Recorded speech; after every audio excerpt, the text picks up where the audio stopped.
Hey guys, so welcome to today's episode. So I just got back from Harco. As you can see, I got a haircut, which I've been wanting to get for a while. Haven't really been able to get out of here for the past week. I've just been too busy. I hired some help with these videos. So you might have noticed the production quality on the last few has gone up a bit. There's been better color. We had two Sonys, and normally I have one Sony and I have my DJI Osmo Pocket. So the cameras are now matching a little bit better. That's one of my goals, like just every single day get a little bit better. So I did hire someone to help me. I'm still gonna do the bulk of the editing because I really wanna learn this stuff. I wanna get very good.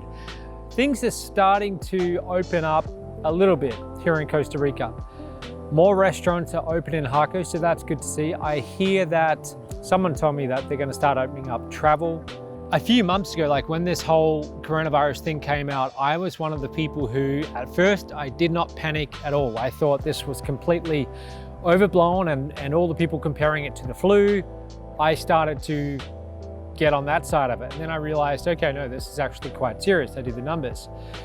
But it hasn't turned out how I thought it would. I thought, from everything that I saw that 5 weeks ago, I thought that this time by now that the world was going to be in chaos. I thought that it was just going to grow exponentially, and yeah, and it's good. It's very good. It's good that that hasn't happened, and it's, of course, a big part of it not happening is people taking it seriously. But I'm now more leaning towards the side of let's start to open things up carefully, of course, but I want to see the world, the economy just get back up and running. Of course, I want to see people start traveling again. Being in the hotel business right now, it's not too fun because people they're not even thinking about traveling. That's about the last thing on their mind right now. They just want to get back to work, get money coming in, and but I'm going to start focusing on promotions and just start getting things ready. So anyway, I'll stop rambling. I want to talk about today's topic, which is goal setting, because people sometimes ask me about that. The question is, should you set these big, ambitious, audacious goals that almost don't seem achievable? Or should you set goals which are more reasonable and which a reasonable person putting in a reasonable effort could achieve? My answer to that is no, you should set goals which you feel are far beyond your reach, that make you uncomfortable, make you nervous. You have no idea how you're possibly going to achieve them. And you should do that. Not only should you do that, but you should be public about it. It doesn't have to be extremely public, telling the whole world, but telling people that will be supportive, but you also care about what they think.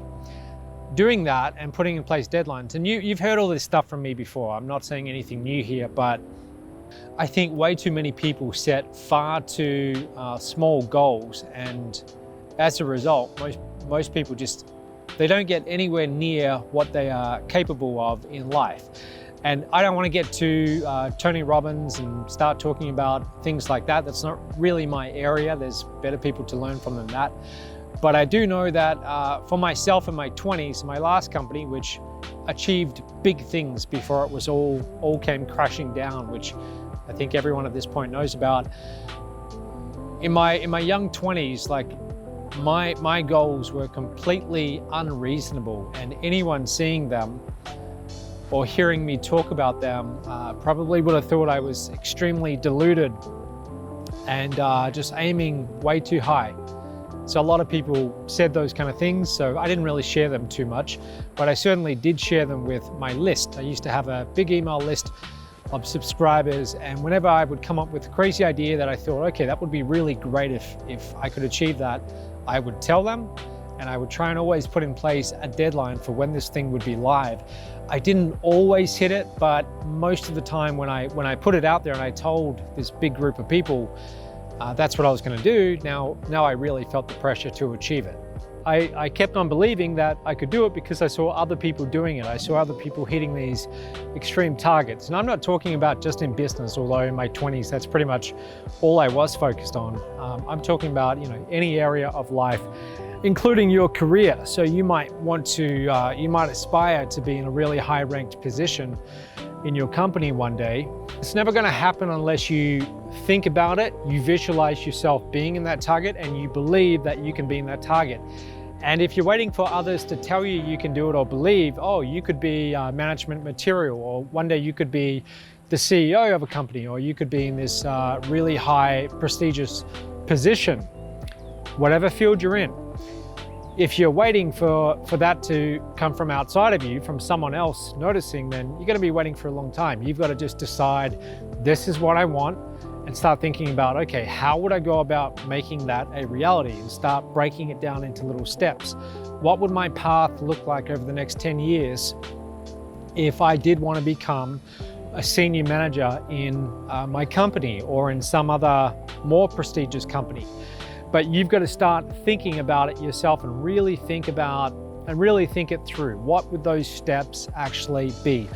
What sort of person would you need to become? What kind of additional skills would you need to go and get and learn? Would you need to go back and study some extra courses, go back to university, do part-time studies?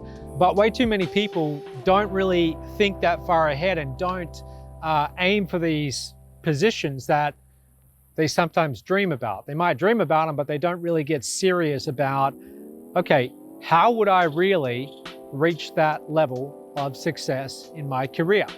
So you've got to really start thinking about it. And the more you think about it, the more it's just going over and over in your mind. It's going to make everything easier. In my case, when I was thinking about my targets, that's all I thought about. I put, if you look at life as like a table with 4 legs, and each leg's got a different thing, like relationships, health, business, or your career, and whatever the other one is, spiritual, if you want to call it that. For me, it was like 90% on one leg. And because I was always obsessing over it, I was always thinking about it, my mind was always working on, okay, how do I achieve that? What do I need to do? And I was constantly searching for different paths. Most of what I tried didn't work, but I was always thinking about it. So it's great if you set these big, ambitious goals, but you always have to be thinking about it. You've got to obsess over hitting those targets, otherwise it's just not going to happen. The last thing I want to add is that cliched advice that you always hear if you go to a motivational seminar, where they tell you to write down your goals. Okay, now I'm not going to tell you to write down your goals and then stand in front of a mirror and repeat affirmations, although some people swear by that. I never really did that myself. But by writing it down and getting it out of your head onto a piece of paper, it's like it starts to become more real. It's no longer just a mere thought. Now it actually starts to become, in the very early stages, reality. It's written down on a piece of paper. It's a very small micro step, but it's turning it into something more than just a thought. So for myself, I keep referring back to myself because, in my 20s, that's all I was focused on, success in my field. But what I would do is I would write down my targets for numbers, and I would break them down. So I would think about, okay, what do I want to do per month? Then I would break that down to my weekly number, my daily number, and then I would work out, okay, what's the path to hitting that goal? Okay, how many units of whatever I'm offering would I need to move to do that? Now, again, this is not meant to be about business. This is more about your career. But my point is, unless you write it down, like where do you want to be and by when, and then you start writing down, what would I need to do then on a monthly basis, on a weekly basis, on a daily basis? What are those small little steps that or actions that I would need to be doing in order to start to make this real? Unless you do that, it's just going to stay in your head, and it's just going to be a continuous thought, dream, a hope, and you'll be like most people. Most people have all of these hopes and dreams.